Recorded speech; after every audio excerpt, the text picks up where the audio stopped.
From Carnival Cruise Line to the Miami-Dade School District and this month's ransomware attack of the Colonial Pipeline, we've seen how cyber hackers can wreak havoc and confusion. Who could forget those long lines at gas stations across the country? Not to mention the millions of dollars Colonial paid in ransom to get everything up and running.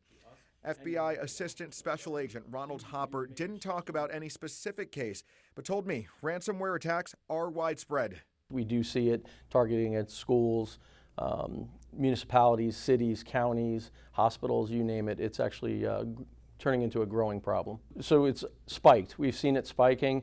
The hackers sometimes using phishing emails to get into our home and job networks. What are these cyber criminals after? So they're after information, right? Because information to them is very valuable, and they select their targets based on what they deem to be most valuable.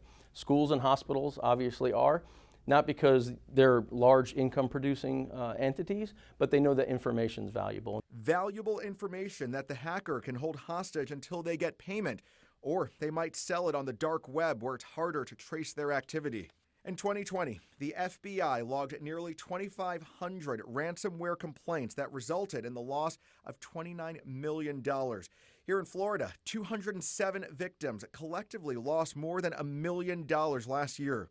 We're seeing actors both here domestically and abroad. And a lot of our work habits during the pandemic might be a culprit.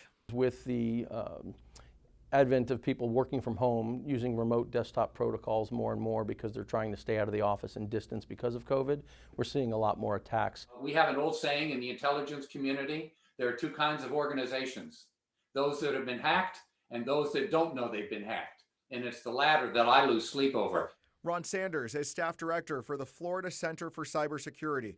He told me what we can all do to prevent these cyber attacks. Being vigilant on both ends. First, on the company side, to make sure that they've got all the technical and security patches that are relevant.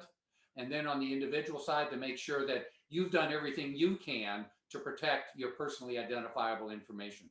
That includes strong passwords and not clicking on suspicious email links.